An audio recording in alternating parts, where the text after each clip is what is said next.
বাইরে যাওয়ার পর হঠাৎ করে মনে হলো ফোনটা আমি বাসায় রেখে এসেছি। ফোনটা নিয়ে আসতে যখন বাসায় গেলাম তখন বাবা আমায় দেখে বলল, তুই যেন কোথায় যাচ্ছিস? আমি আমতা আমতা করে বললাম, বাবা তোমায় বললাম না একটা জবের ইন্টারভিউ আছে, সেখানে যাচ্ছি। বাবা বইয়ের পাতা থেকে চোখ সরিয়ে আমার দিকে তাকিয়ে বলল, তুই তো বেকার ছেলে, রেস্টুরেন্টে প্রেম করতে করতে একদিন তো ফকির হয়ে যাবি। তখন রেস্টুরেন্টের বিল মেটানোর জন্য রাস্তাঘাটে ছিনতাই করা শুরু করবি, আর লোকে আমাকে বলবে ছিনতাইকারীর বাবা। আমি বাবার কথা শুনে অবাক হয়ে রইলাম। কি বলবো না বলবো বুঝতে পারছিলাম না।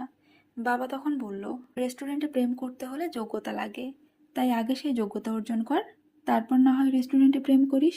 আমি মাথা চুলকাইতে চুলকাইতে বললাম, বাবা তুমি কি বলছো, আমি ঠিক বুঝতে পারছি না। বাবা এবার বইয়ের পাতার দিকে নজর দিয়ে বলল, যাবি তো রেস্টুরেন্টে শ্রাবণীর সাথে দেখা করতে, তো আমায় মিথ্যা বলার কি আছে? এক কাজ কর, মেয়েটাকে বাসায় নিয়ে আয়। আমি না হয় ছেলের ভবিষ্যৎ বউকে দেখলাম, আর সবাই মিলে দুপুরের খাবারটাও একসাথে খেলাম। আজ কচি লাউ দিয়ে চিংড়ি মাছ রান্না করেছি, আশা করি রেস্টুরেন্টের খাবারের থেকে খুব একটা খারাপ হবে না। আমি বাবার পাশে বসে বাবার হাতটা ধরে বললাম, বাবা আমি তোমায় মিথ্যা বলতে চাইনি।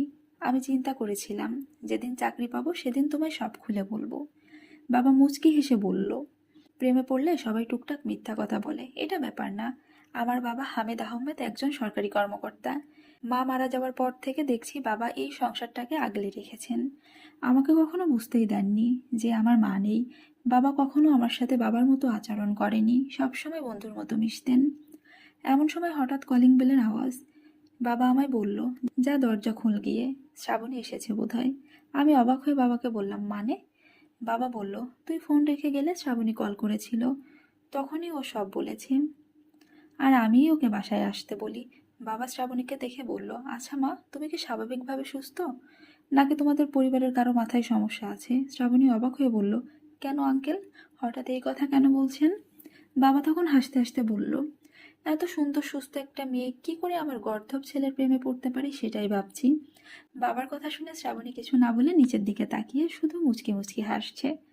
বাবা আড়ালে আমায় ডেকে নিয়ে বলল, মেয়ে এত সুন্দরী হলে মেয়ের মা নিশ্চয়ই আরো বেশি সুন্দরী।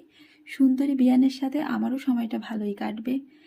বাবার এমন ছেলে মানুষের কথা শুনে আমি নিজেও হাসতে লাগলাম। বাবা আমাকে নিয়ে আজ শ্রাবণীদের বাসায় এসেছে আমাদের বিয়ের কথা বলতে। বাবা শ্রাবণীর মাকে দেখে অনেকক্ষণ অবাক হয়ে তাকিয়ে রইল। শ্রাবণীর মা আমাদের দেখে শ্রাবণীকে সরাসরি বলল, ছেলে আমার পছন্দ হয়নি, আমি এই ছেলের কাছে তোকে বিয়ে দিব না। হুট করে বাবাও রেগে গিয়ে আমাকে বলল, তোর কি রুচি বলে কিছু নেই, শুধু ফর্সা হলেই কি মানুষ সুন্দর হয়? এই মেয়ে আমার একদম পছন্দ হয়নি। বাবার কথা শুনে শ্রাবণীর মা শ্রাবণীকে বলল, ছেলে যেমন তেমন, ছেলের বাবা আরো বেশি খারাপ, এক নাম্বারের ধোঁকাবাজ আর অপদার্থ। বাবা আমাকে বলল, মেয়ে যেমন তেমন, মেয়ের মা এক নাম্বারের বদরাগী আর একরোখা। বাবা আর শ্রাবণীর মা এমন ঝগড়া করছিল যে আমাদের কিছু বলতেই দিচ্ছিল না। অবস্থা যখন বেশি খারাপ, তখন আমি টানতে টানতে বাবাকে বাসায় নিয়ে আসলাম। রাত 2:11 বাজে। বাবা তো এত রাত কখনো জেগে থাকে না। রুমের ভেতর উঁকি মেরে দেখি বাবা বসে আছে। আমি বাবার পাশে যেতেই বাবা চোখের চশমা খুলে একটা সাদা কালো ছবি আমার হাতে দিয়ে বলল, দেখ তো মহিলাটাকে চিনতে পারিস কিনা। আমি ছবিটা দেখে অবাক হয়ে বললাম, এটা তো শ্রাবণীর আম্মু রিনা আন্টি। বাবা বলল, আমি তখন ঢাকা বিশ্ববিদ্যালয়ের 3য় শ্রেণীর ছাত্র।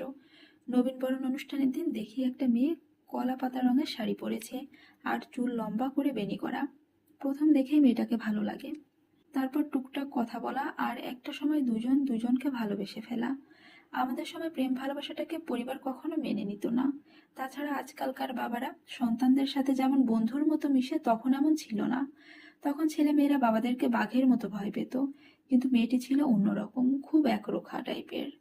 ও ওর বাবার মুখের উপর বলেছিল ও আমাকেই বিয়ে করবে, কিন্তু আমার তখন সাহস হয়নি বাবার বিরুদ্ধে কিছু করার। অতঃপর আমার ভালোবাসার মৃত্যু হয়। সেই মেয়েটি হলো আজকে শ্রাবণীর আম্মু। আমি চাই না আমার মতো তোর ভালোবাসার মৃত্যু হোক, কারণ মৃত ভালোবাসা বয়ে বেড়ানো কতটা কষ্টের সেটা আমি খুব ভালো করেই জানি। তুই শ্রাবণীকে নিয়ে পালিয়ে যা, একদম বিয়ে করে 2 মাস সংসার করে তারপর আসবি। আজকেও রিনা কলাপাতা রঙের শাড়ির সাথে চুল বেনি করেছে, তবে আগের মতো দীঘল কালো চুল না, কাঁচা পাকা চুল। ছাদের কার্নিশ ধরে দূরে তাকিয়ে আছে রিনা। হামিদ রিনার পাশে যেতেই রিনা বলল, ছেলেকে বলেছ আমার মেয়েকে নিয়ে পালিয়ে যেতে, অথচ একসময় আমিও তোমার সাথে পালিয়ে যেতে চেয়েছিলাম। আমি একটা মেয়ে হয়ে সারা রাত স্টেশনে বসে পার করেছিলাম তোমার অপেক্ষায়, অথচ তুমি এলে না। হামিদ একটা দীর্ঘ নিঃশ্বাস ফেলে বলল, আমি সেদিন এসেছিলাম স্টেশনে, তবে তোমায় নিয়ে পালিয়ে যেতে নয়, তোমায় পাহারা দিতে। সেই সময় তোমায় নিয়ে পালিয়ে যাওয়ার সাহস আমার ছিল না, কিন্তু আজ আমি আমার ছেলের ভালোবাসার মানুষকে পেতে ঠিকই ছেলের মনে সাহস জোগাতে পেরেছি।